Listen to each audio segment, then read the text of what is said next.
You're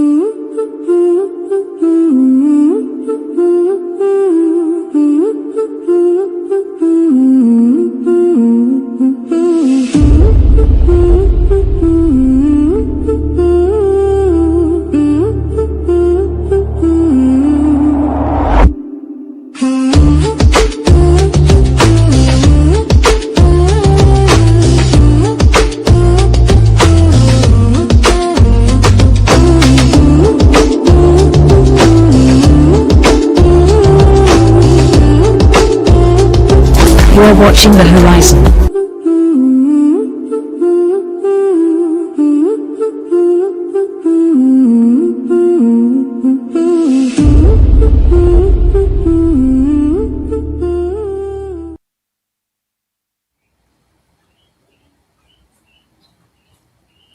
Good evening, good morning, good afternoon.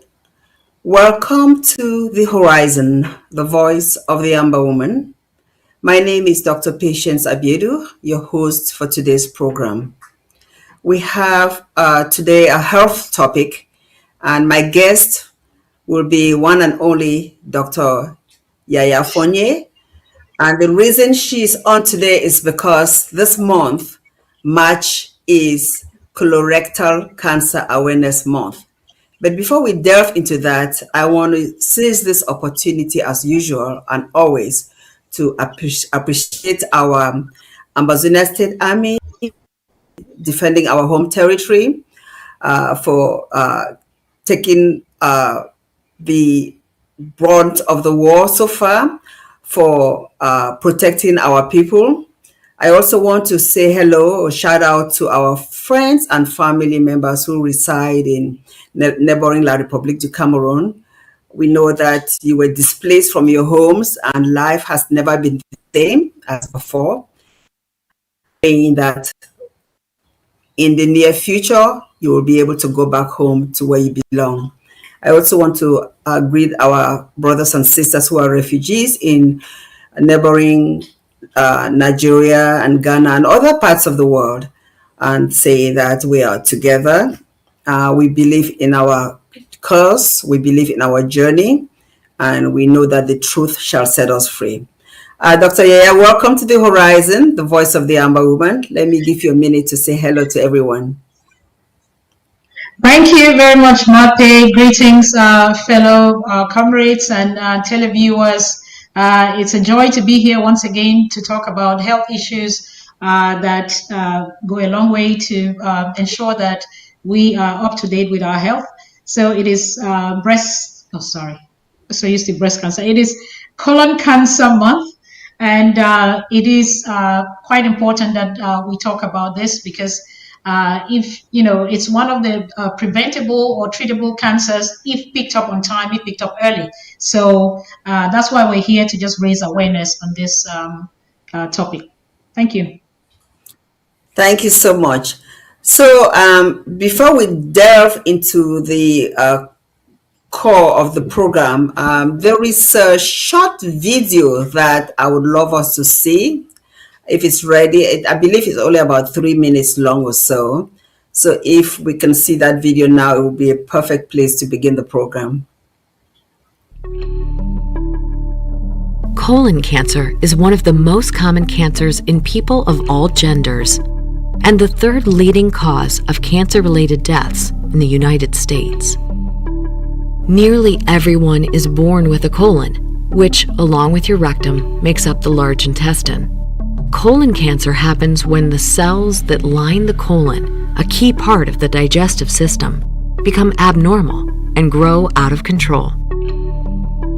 Most colorectal cancers begin as small precancerous polyps or growths. These polyps usually grow slowly and don't cause symptoms unless they become large or cancerous, which allows for detection and removal of the polyps before cancer can develop. Colon cancer can sometimes be present without any symptoms, but tell your doctor if you experience any of the signs that could indicate colon cancer. The most common signs include a change in bowel habits, including constipation, diarrhea, and incontinence, These are usually symptoms of other, less serious problems, but they can also be symptoms of colon cancer. Blood in your stool can also be associated with colon cancer. Other health problems can cause bleeding in the digestive tract, but if you start to experience bloody stool, see your doctor to rule out a serious condition. Another sign of colon cancer is unexplained anemia, a shortage of the cells that carry oxygen throughout the body. If you're anemic, you may find that you're tired, sluggish, and short of breath, and that rest doesn't help. Other possible signs of colon cancer include abdominal or pelvic pain or bloating, unexplained weight loss, and vomiting. Because colon cancer can grow slowly, you may not experience any symptoms of the disease, which is why it's so important to have regular screenings to catch problems before they arise. The most common screening evaluation is a colonoscopy, a short procedure to examine your large bowel. But there are other ways too, including blood tests, DNA stool tests, and more.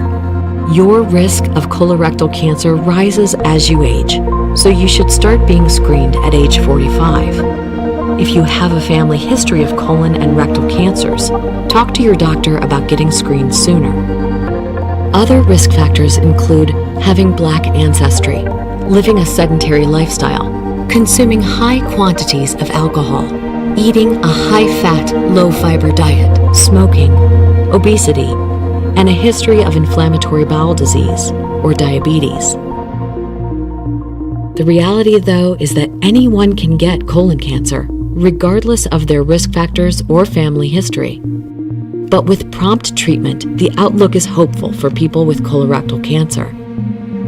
Colon cancer can be deadly, but data shows that early screenings are saving lives by detecting colon cancer earlier than ever before.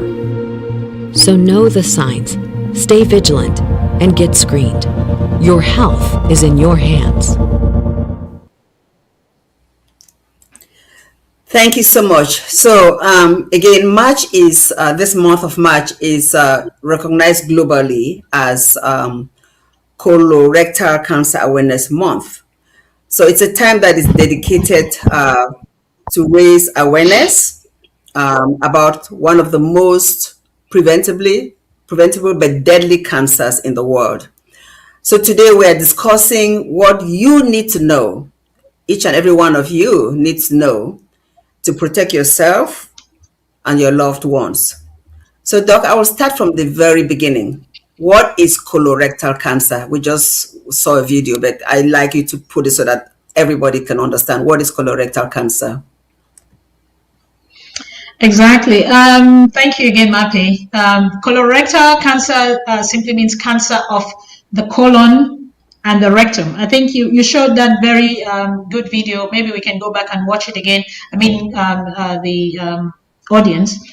The entire gut starts from the mouth, to your stomach, the small intestines, and then the large intestines.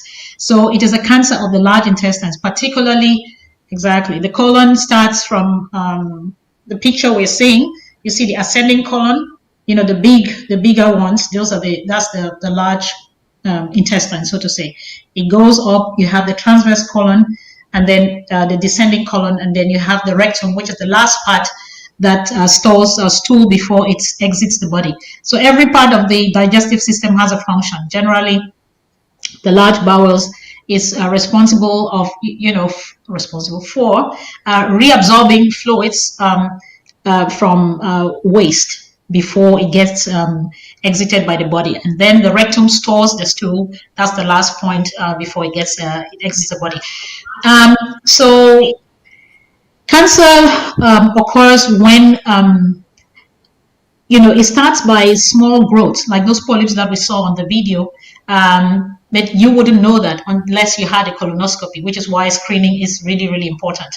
And that doesn't mean that every polyp necessarily develops into cancer, but they may grow and then they can develop into cancer, but not every polyp is equivalent to cancer. And also, the body, our body, we have cells. We produce cells every day, and they get old, and we produce new cells. So in that, and which is engraved in our DNA, that programming is already engraved in our DNA, and because that is a constant process, and we are always having mistakes in that coding, so to say.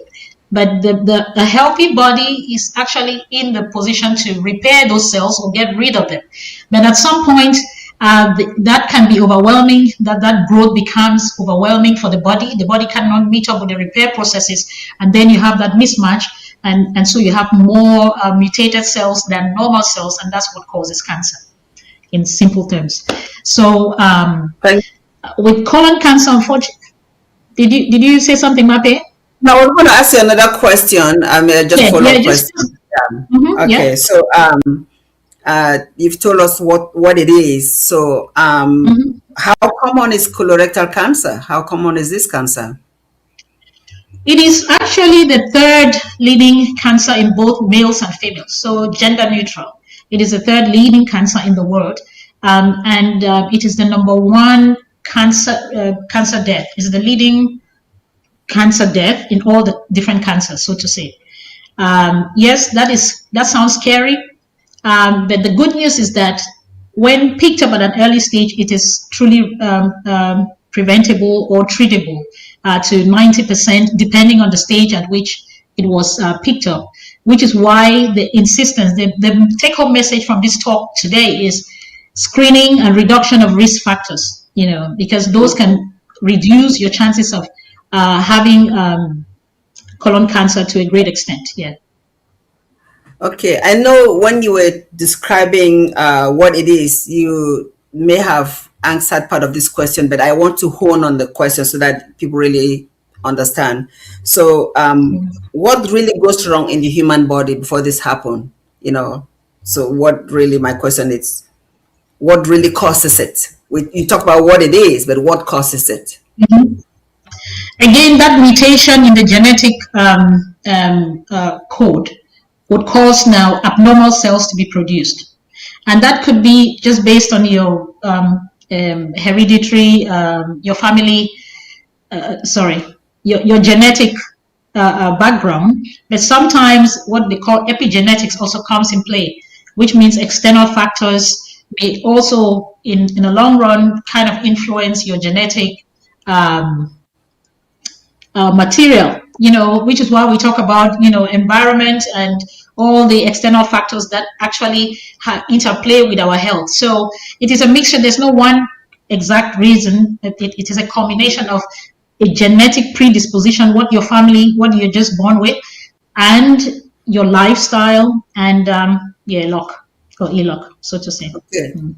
So just connecting to your previous statement, what increases your chances of this happening? Who is at risk? Okay. Yes, I saw that, on that, on the video you played, Black was standing at the top. That irritated me really big time, because when we look at the risk factors, even in medicine, there is bias. Even there's gender bias between males and females. And there's also ethnic or racial bias, consciously or unconsciously. When we look at the risk factors, it's clearly stated there: low fiber diet, lack of activity, excessive alcohol, smoking, and all those things. Are we saying that that is increasing the Black population? That's a different story for another day. But those are the risk factors are generally aging. The more we age, because our system is overworked, of course, is replicating, doing more cells every day, there's a chance of it making those mistakes. And of course, there are chances of mutation for the reasons we've already talked about. And, low fiber diet has is actually one of the main modifiable lifestyle. Modifiable means we can change, we can do something about it. Your genes, you cannot change anything about that. It's just what it is. So low fiber diet, especially red meat. When I look at back home, where do we eat meat more? Is it back home or here? So I don't get it. It really irritates me. But anyway, red meat, particularly processed meat.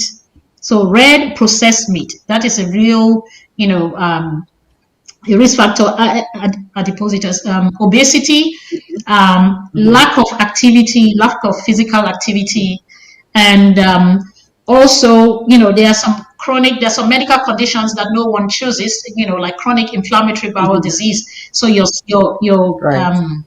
the lining of the gut is chronically inflamed. So again, inflammation being a basis or predisposes to cancerous growths and stuff like that. So people with ulcerative colitis have an increased risk, about 10 times increased risk of developing colorectal cancer, as well as Crohn's disease to a lesser extent, but certainly that poses a risk factor. I'm not sure if I've left something out. Yeah, so in summary, you talked about age, people that are 45, especially those who are 45 and older. Although we've seen cases where young people have this condition. Oh yeah. Oh yeah. Yeah. So age, you talked about family history. You mentioned diet, especially red meat and processed meats. You talked about obesity and sedentary lifestyle, people that are not active or exercising, and people that may have some inflammatory bowel diseases already, and also alcohol use and smoking. I think those two are also part of the risk factors.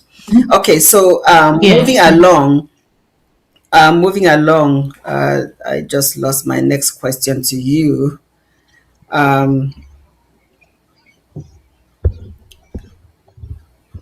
Why should people care about colorectal cancer? Why should I care? Yes, why should we care? Why should yes? Yeah, because one, it is deadly. It is the number one cancer that kills people. But again, it is preventable, especially if we, we change those lifestyle habits and we do early screening to pick up the cancer at an early stage. At an early stage, you have a real curable chance, to about 90%. So while the name cancer, the diagnosis, of course, is not a good one. No one likes to hear about that. The good news here is that there's something we can do. We can change our lifestyle, and we can do early screening. We have different regimes in different parts of the world. I don't know about my homeland, but God knows. But here, initially, the cutoff age, I know in the USA is actually earlier, it's 45 years, which is great because maybe I'm jumping into the next topic. We now have what we call early onset colorectal cancer, which is happening in young people at the age of 30, 35, without the genetic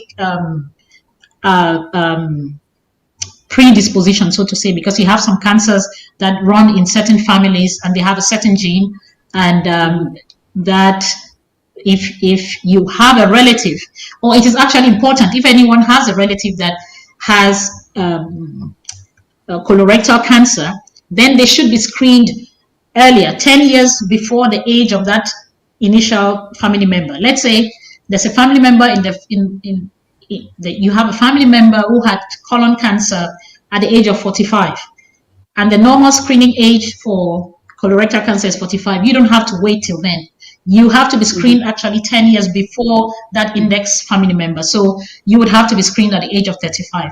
And your doctor should know that. But again, it's also the reason we are talking here. We want people to take their health seriously, because you hear that often. People say, my doctor didn't say that. You also have a responsibility to want to stay healthy. So, and sometimes, these doctors, they're also humans, and they have a huge workload. So you need to tell them that I have a family history of this, or my father, my cousin, or a relative died of cancer, and that is an alarm, and that and it needs immediate action. We're still going to come to screening, I guess. But, Yeah, we'll be coming to screening first, but before we get there, I just want to find out what are some of the early warning signs that may show that something's wrong, that colon cancer. Unfortunately, like breast cancer, it's something external. We can see, we can feel, and you can palpate, but you cannot see inside your colon. You cannot feel the polyps. So they are just general signs that can be non-specific, that can be common for different other things. But alarm signs are really bleeding. If you see blood, red or dark, it doesn't matter the color, that's an alarm sign. It needs to be checked.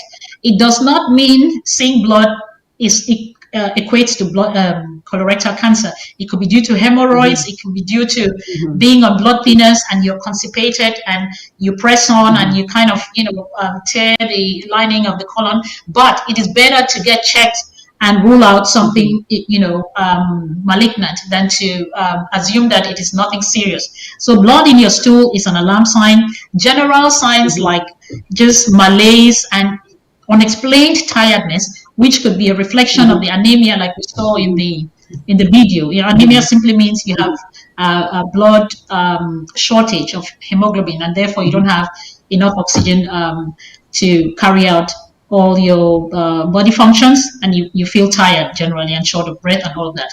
But anyway, so you can see overt bleeding through the spotting or the bleeding, but sometimes you may not see that. You can still be having occult bleeding, which is one of the screening things to look out for, because how many people actually go to the toilet and say, oh, let me look at how my stool looks like. But it is important maybe to just an eye so that when there's a change in your bowel habit, you would know. If your stool is usually normal, soft and brown, and you see it black or you see it red, then you know, oh, there's a change in bowel habit. Also, people may have that change from diarrhea to constipation, bloating, abdominal pain, and just feeling tired and malaise. These are not specific symptoms. Like I said, they can occur with so many different conditions. But blood in your stool is an alarm sign.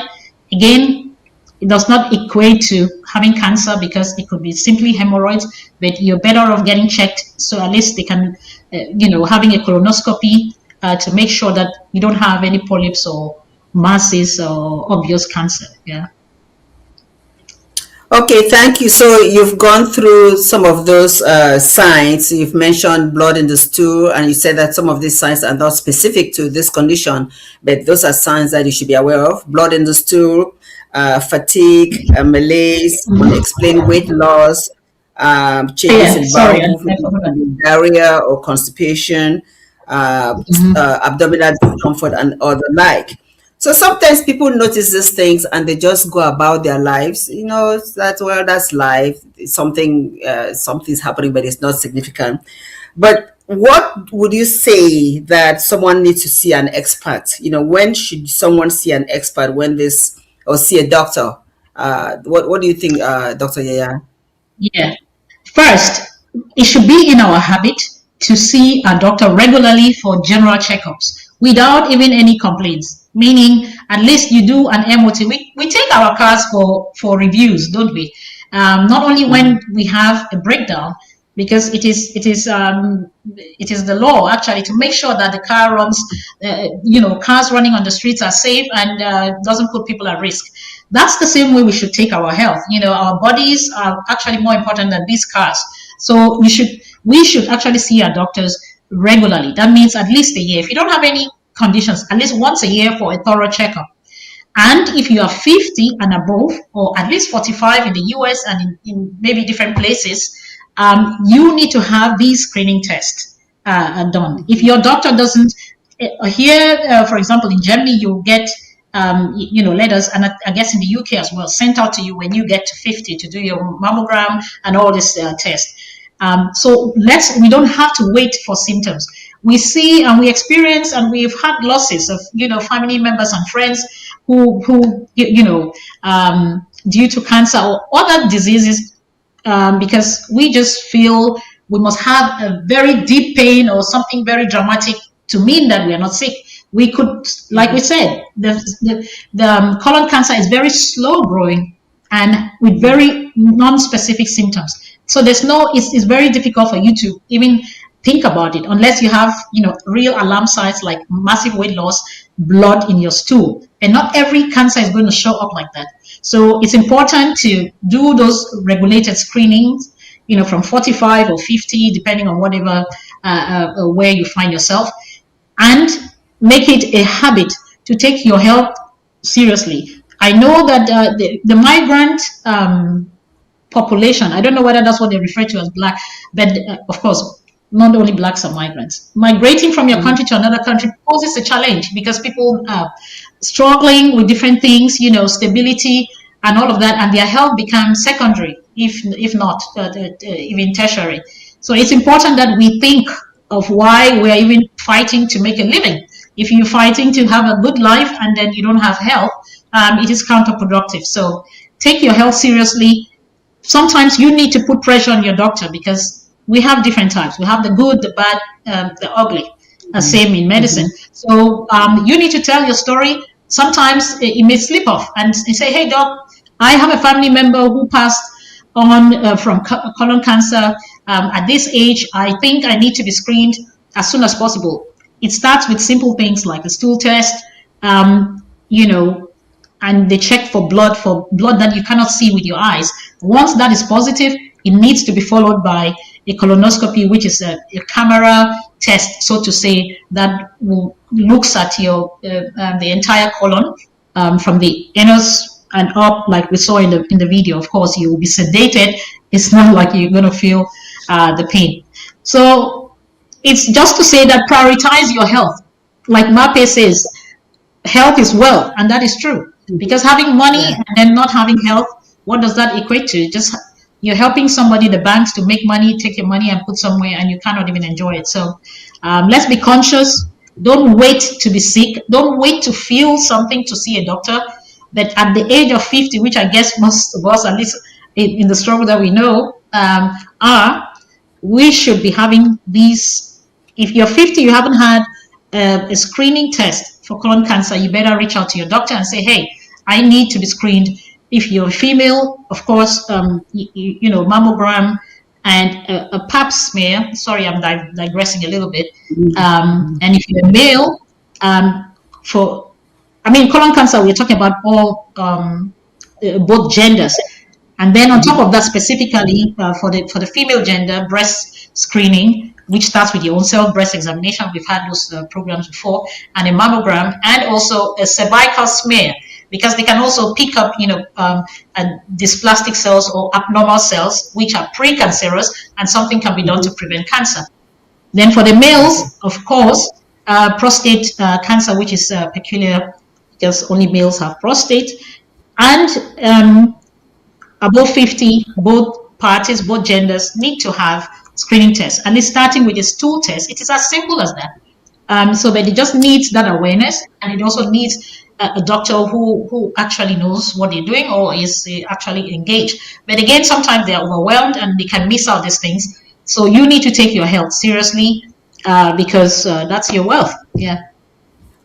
Thank you so much. So let me just summarize what I've heard so far. So we're talking why screening is important. So you said screening can detect precancerous polyps before they even turn into cancer. So making this condition, cancer, one of the most preventable cancers, right? And you already told us, I was going to ask you this question, but you already answered it. You already told us what screening options are available there. You mentioned stool-based tests, and you also talk about colonoscopy, which is a standard. And I don't know, is there any other test that we should be aware of before I ask my next question? I mean, there are always some specific things, but we don't really need to get into that. That would be if there are some unexplained, issues, and they might need to go another step. They call it colonography, but I don't think that's important for us. The important thing is for us to make sure that we get screened, or at least that we know about this screening and the risk factors, reducing or actually changing them, because the modifiable things we can do, like ensuring we eat high fiber diet.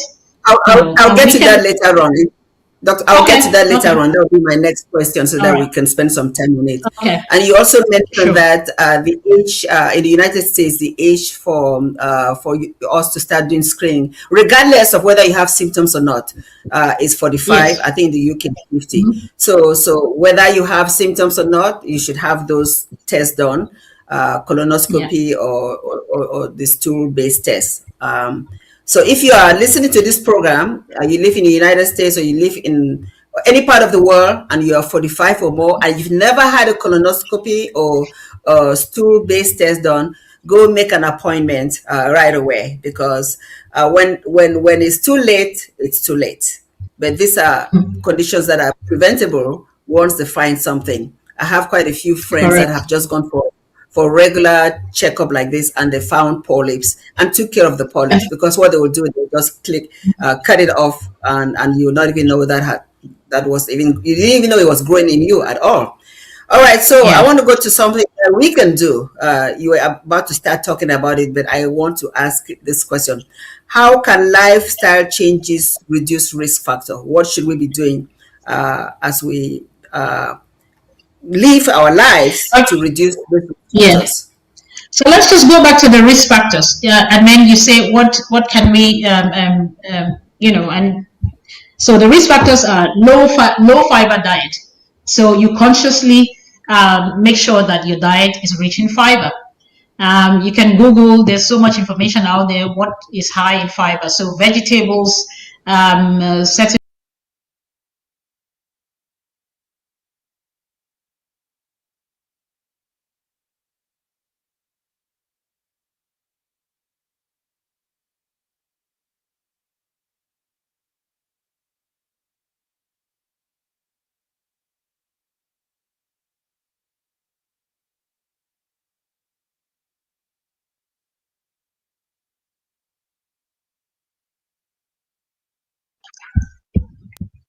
Okay, I'm back. Can you hear me? Hello?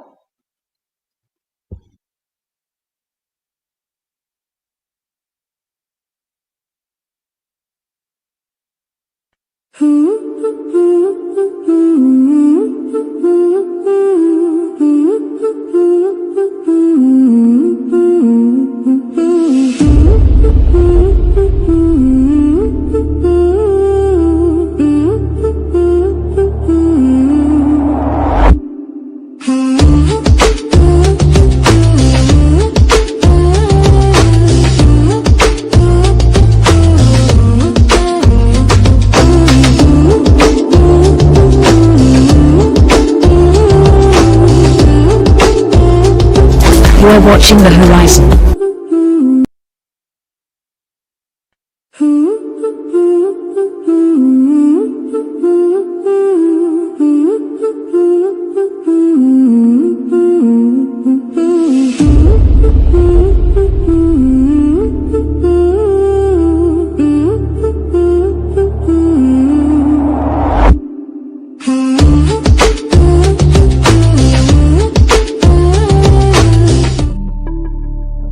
Colon cancer is one of the most common cancers in people of all genders, and the third leading cause of cancer-related deaths in the United States. Nearly everyone is born with a colon, which, along with your rectum, makes up the large intestine. Colon cancer happens when the cells that line the colon, a key part of the digestive system, become abnormal and grow out of control. Most colorectal cancers begin as small precancerous polyps or growths. These polyps usually grow slowly and don't cause symptoms unless they become large or cancerous, which allows for detection and removal of the polyps before cancer can develop. Colon cancer can sometimes be present without any symptoms, but tell your doctor if you experience any of the signs that could indicate colon cancer.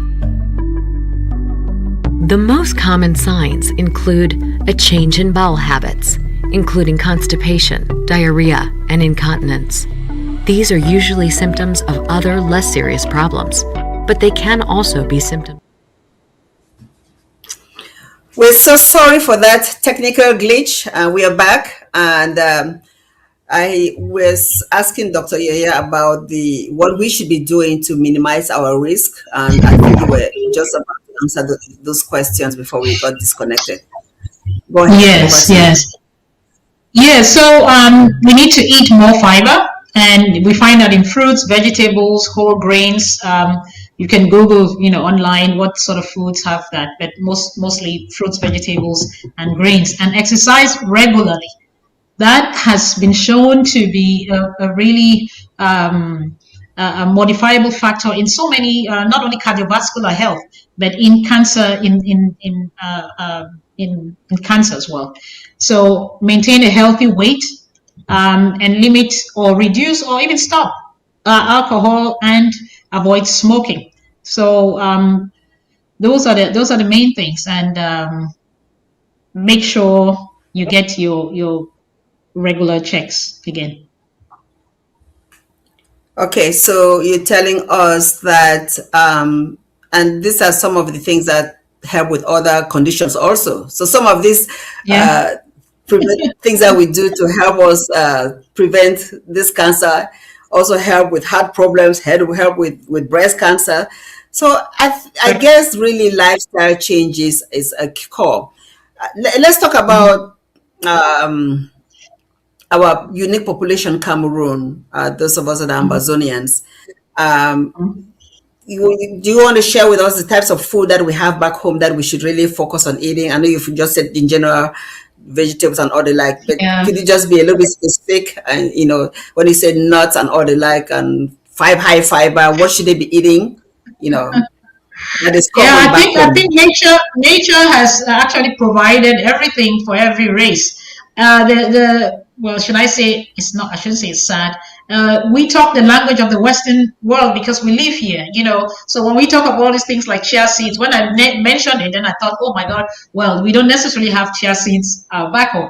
But whatever seeds we have, from groundnuts to how do you call this? Pumpkin seeds. Pumpkin seeds. Exactly. Any grains, beans, they're all rich in fiber and other things. And all the fruits that we have, oh my God, from mangoes, all different types, the wild mangoes. In fact, all the different fruits that we have and the variety of vegetables, needless to name them, because we have more variety than they have here. So that's why I still am irritated by that statistics, because it is most of those risk factors by default.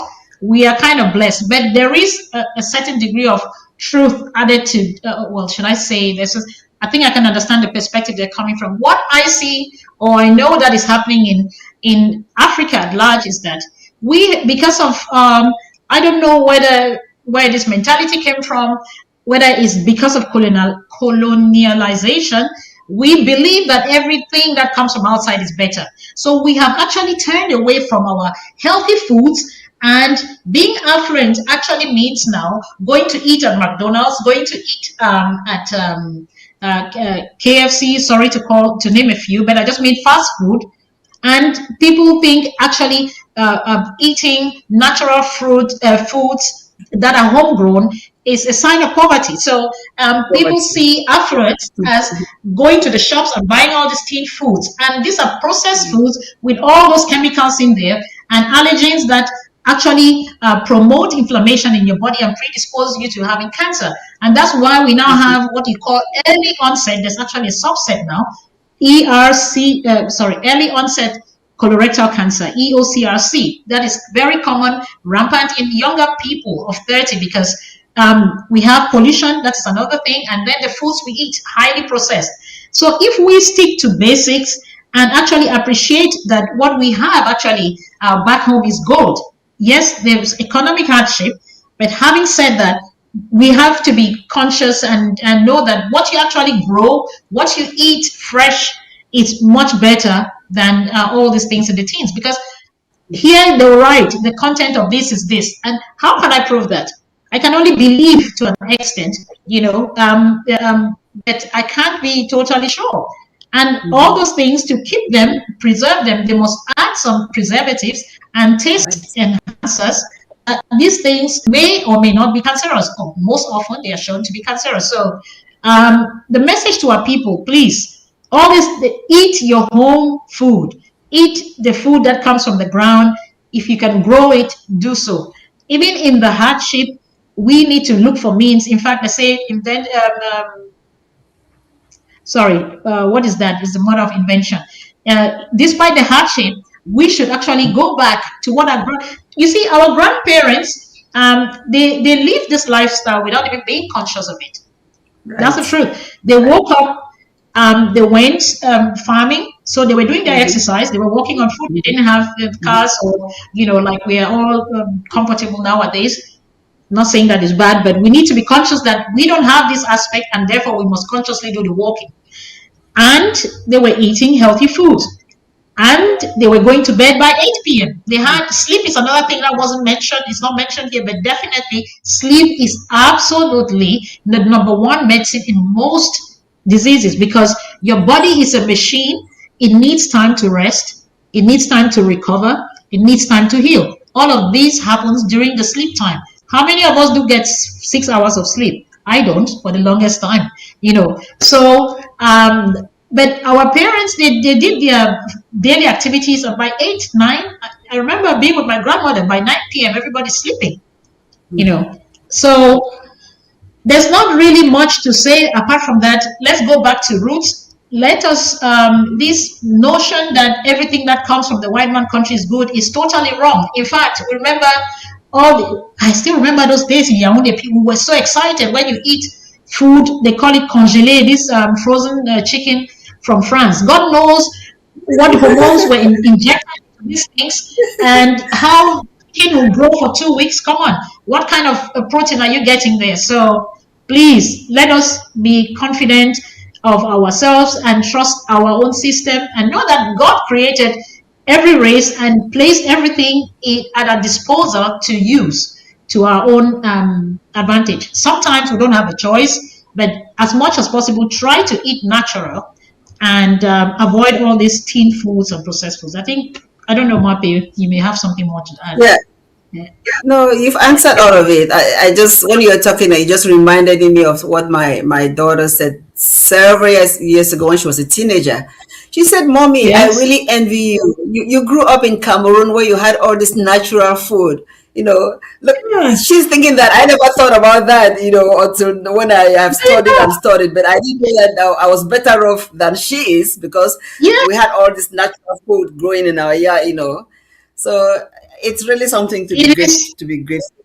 Yeah. Yeah, it is just a mental thing that we have to unlearn, because of Yeah. course, the fact that we grew up knowing that you can only do it, you can only make it outside, so it makes sense to think that everything from outside is good, but not necessarily. Yeah. Not necessarily. Now, even here, people spend a lot of money to try to buy as natural foods, what they call biofoods. I don't know. Yeah, that's probably how you call it out there. Again, how much is that natural? Naturally grown is the second question. And another thing we must say that is plaguing the continent of Africa, because of lack of subvention of local farmers. Farmers want to make gains in their trade. They are using a lot of pesticides, a lot of artificial stuff to grow food. I don't know if I'm still connected. You're connected. And that is a You're problem. connected. Okay. That's another thing. You see people, now you're seeing tomatoes, they are as big as my head and stuff like that, because farmers want to sell. They don't have any subsidy from the government, and they're looking at means to counter poverty, to look after their kids, to make sure that, their proceeds, they have quick proceeds and fast enough. So that is something that takes political vision, whereby you need, a government that actually thinks about these people and educate people on the downside of using this artificial stuff and pesticides to grow food, because then we are also changing, our natural the natural habitat, changing the foods, and those things can also affect our genomes, our genes, and actually cause mutations. So as much as possible, I know sometimes it is difficult, stay as close as possible to natural foodstuffs as possible, and again, Great.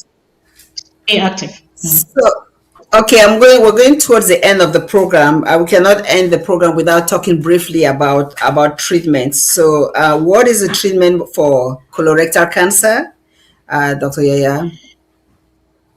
Yeah, so depending on what stage it was picked up, I mean, if it is found early, and for example, those polyps, because when the polyps are taken off, they actually analyze them. The histopathologist looks at the cells and says, "Oh, this is free of cancer cells," or has some, cancer cells and so on. So it can just be local surgery, just cutting off the part that is, if it has not yet spread. So you have just in general terms, you can have surgery. And if there is any spread elsewhere, then you have to have a systemic treatment, something that goes, treats the entire body, like chemotherapy, or you could also have radiation therapy locally.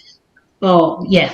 So, or targeted, you have so many complex new treatments nowadays. But the important thing is picking it up early. With picking it up early, you have a high cure rate, and yeah, so there are options. There are different options, but let's also be aware.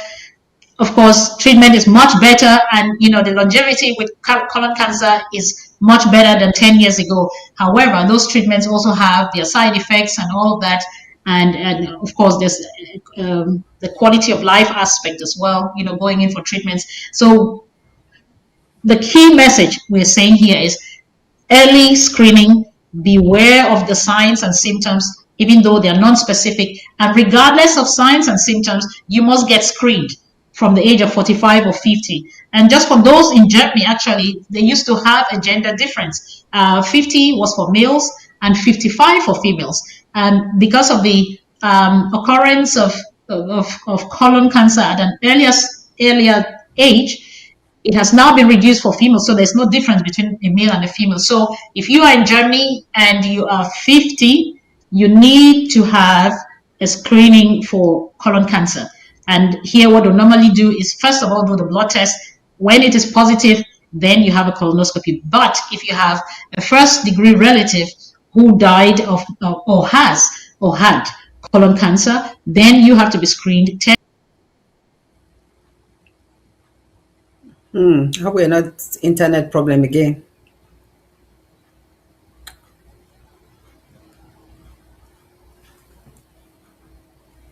Dr. Yaya, can you hear me?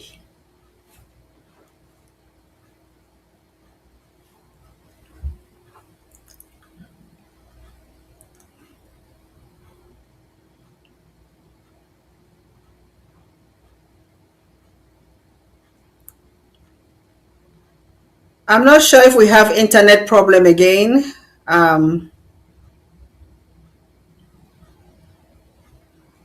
Okay. Maybe we're really coming to the conclusion of the program. So I want to thank Dr. Yaya for being our guest today. She's really covered everything that we think we should know about colorectal cancer, March being the month of colorectal cancer awareness. And she's touched quite a bit of material. And one of the things that we need to realize is that there's a myth that colorectal cancer is a cancer for older people, and that's a myth. And that's why we should really start screening for this cancer early as 45 years old. And if you are a family member that has a loved one that has passed away due to colorectal cancer, or you have the possible cancer in your family, then you may even be a candidate to have earlier screening, as early as 30 perhaps. So that's a discussion you could have with your healthcare provider, your doctor. As we conclude the program today, we just want to highlight a few things that focusing on preventing cancer is always a key. They say we all grew up learning that prevention is better than cure. And so if that's the case, change your diet and increase your fiber intake, which she said is found in lots of the foods that we have: vegetables, fruits, beans, which is a popular food in Amazonia, Southern Commons. You should really focus on eating more beans. And I want to also say that Colorectal Cancer Awareness Month makes you take charge of your health. When they have all these months, this designation is for you to take charge of your health. Talk to your doctor, encourage your loved ones to get screened, and spread the awareness. So I want to thank you all for being on the horizon today. As we look forward to the month of April, we know that we're all agitated, excited about the coming of the Pope to our territory. Oh, Doc, you're back. Sorry. That's I thought okay. I That's lost. okay. You're doing well. Go ahead and give your closing remarks on this topic. I thought that you're gone, so I was almost closing the show myself. No, no, Um, you already did it. That's great. Also, the main thing here is consciousness, awareness, not just for you, educate your family. These colon cancer is there, it is deadly, but it is preventable if picked up at an early stage. So that's a key message. Screening, screening, screening, regardless. Don't wait for symptoms before you see the doctor, but there are alarm signs like bleeding or weight loss or any death in the family that is or any case of cancer in the family. You should report to your doctor so that your screening time would be adjusted. And then on your own part, you do what you have to do. Lifestyle changes, we've mentioned them: eating healthy, high fiber diet and exercising, maintaining a healthy weight, and avoiding or stopping smoking, avoiding or stopping alcohol, and making sure you get good sleep. Yeah. Thank you so much. Thank you so much for being on the horizon. It was a pleasure. We will have to have another program on nutrition. You know, this month is also nutrition, perhaps. Okay. Or the month has ended, so this is the last Friday of the month. But perhaps sometime next month, Okay. Doc, I really want us to focus on nutrition, because that is really a natural medicine to prevent a lot of Yeah. ailments. So Yeah. that would Yeah. be a good topic. So let's talk a little bit And about just Ambazonia. Go ahead. yes. No, no, I wanted to say, in case people are thinking of courses to do, in our 50s, people start to think what they say, midlife crisis, what can I do next? These are courses you can do by the side, like the nutrition. You can do it online, it is going to be very helpful, or it is very helpful. And I think for a healthy Amazonia, we definitely need not only that, we need we'll talk about that. I'm digressing a little bit, but I think we should think about social work, psychology, all those things. Those are areas where we would actually need to get our nation running to deal with the traumas of this stupid war by Mr. Whatever. Yeah. So, yeah. Anyway, so that was just an aside. Sorry, Mappy. Thank you Was so there a much for being question on for the me? horizon. Eh? Oh, I said okay. No, thank you no, so you much. said something about Amazonia. We No, I should was talk about saying that Amazonia. I'm saying that the topic in the air these days is the anticipation of the Pope's visit next month, and I just want to say something in general, that it may really be a time for some of our mothers, some of our sisters, and even brothers to really make that move to get the Pope to hear our story. I know that they already have plans in who will go close to the Pope, who will have the opportunity to speak with the Pope. But where there is a will, there is a way. Where there is a will, there's a way. Yeah. There may be somebody listening to us Correct. right there that will be able to get our message, the Pope, that Yeah. with his power, with his office, with his leadership in the world, he can bring our suffering to an end, because he cries peace all over. That's the mission of the Pope. He cries for peace all over the world, to bring peace in Southern Cameroon and La République du Cameroon. There's only one way. The Pope needs to know that that message is for us to have that dialogue to find the root cause of the problem and solve it permanently, because we don't want any bandits that people will come and line the street. There's peace all over. There's no war. Things are better. Things are good. Of course, that's camouflage. That's wrong message. So, Dr. Yeah, I know we're not planning on talking about this, but maybe you can give a message to No, somebody that's listening. fine. Go ahead on this. No, no, it is absolutely important, Mape. And the thing is, we as Christians, we also need to take our place. We are soldiers for God, for Christ. That's what that's what I understand it to be. So we should not always have this sheepish position of being in the background and totally scared of authority. And that is not to say that we have to despise authority, But we need to know that we form the body of Christ, and therefore I am a member. I am a member in this body of Christ. The Pope is the head, but who does he lead? He leads the people, and the people also have a voice. If we look at the church, who is the Pope responsible for building the church in my village? No, he's not. My grandmother, my grandfather, my aunties and uncles were responsible. So we need to assume this position of being a player, a member, and an active participant.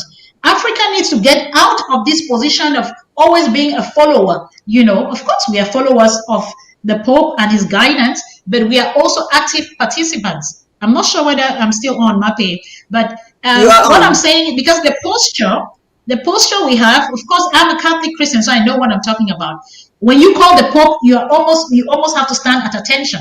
I'm sure if my mother hears me saying this, she'll just be praying for me. You know, but the truth is, we need to see ourselves as participants. My grandmother, God bless her soul, she was partially blind. She'll be selling jama jama in the market, and guess what? Half of her money, if not most of it, is going to the church.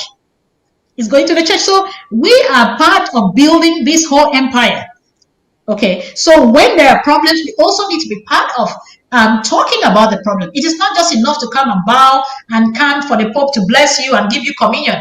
What are the issues that are disturbing your society? Christians need to stand up to the truth and speak the truth. Jesus Christ did that. When he entered the temple and people were doing business in his father's house, he kicked them out, and so we should be bold enough to also make sure that we assert our presence. We are not just there to contribute money and build churches. We are not just there to be singing peace without justice, because that is not true peace. So I am challenging all the Christians, my own family members, all our friends, and so on. It's not being rebellious. It is the time to actually speak truth to power. It is not enough for you to just do your offers tree, give money, build more churches. You're building more churches, and your kids are dying of simple diseases because there's no one in the hospital. There are no roads. There are no schools, good schools where kids actually can obtain a good education that can actually give them a sustained life. So we need to talk these things, and all those group members, because I know when it's like this, all the different church groups, everybody's just fighting to have a place in church. That's not enough. That is slave mentality. You need to tell your priest, your parish priest, you need to write a letter to the bishop and say, we want to have an audience with the Pope. Even if it's not physical, of course, everybody cannot see the Pope. He has limited time. There should be a representative from the women's group, from the youth group, from the catechists, the prayer groups. We have so many different, they should talk about the realities of what is going on so that the Pope can be able to play his part in whatever, intervening or negotiating. I'm just saying that it shouldn't just be come and bow your head for the Pope to bless you. When they're killing your children, back in the village or even in the cities, that is not that is religion. That to me is I don't know. It's almost like mental enslavement. It is our time to let the Pope know what is happening. And all those groups, CWA, youth groups, please make sure a representative has some kind of contact to the Pope, whether it's through a written letter that he must read, or there should be a delegation at least, involving the different groups or aspects of the church, and not just bishops, and most often the corrupt ones, going there to tell him all kinds of fuss. Yeah, so that's my prayer.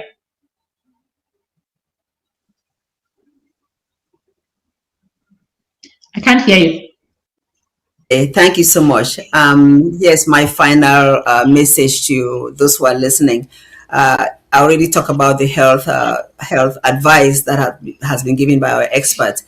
Back to this final message on the Pope's coming next month.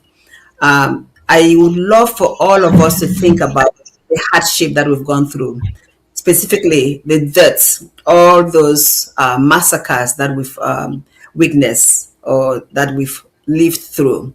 The Bali massacre, the Guzang massacre, the Gabu massacre, Baby Martha, Baby Caroles, Mami Api, Sam Sawyer. The list goes on and on. Think about all that. Think about your kids that have been missing. Some of us have relatives that are just gone missing for years. You've not seen their bodies, so you assume that they're out there, but they are probably dead and buried. Think about all those massive graves that exist in both our land and in La République du Cameroon that has consumed our loved ones. Think about the fact that your children, your great grandchildren, have no hope for the future because living under this special status nomenclature, they will always be second-class citizens. They will not have the opportunity to be the best they can. Even you have all the knowledge to do well for your family, but you cannot pursue that happiness because you are always considered a Langlophone or a roach or cockroach, a dog. You're not equal to them. When you think about all this and the Pope is coming, it's up to you to make the difference, to make sure that your voice is heard by the Pope. The right voice is heard by the Pope. The right message gets to the Pope, not the one that is what the La République du Cameroon's leaders have like the Atangajis and all the like, what they want you to say. Say the truth and set us all free. I mean, Amazonia will be free eventually. Amen. But why not now? Yes. Why not now? Why don't we have the Pope help it happen sooner than later? Thank you so much. And that's it for us today till we come back next week, God willing. Thank you for being on the voice of the Amber Woman, the Horizon.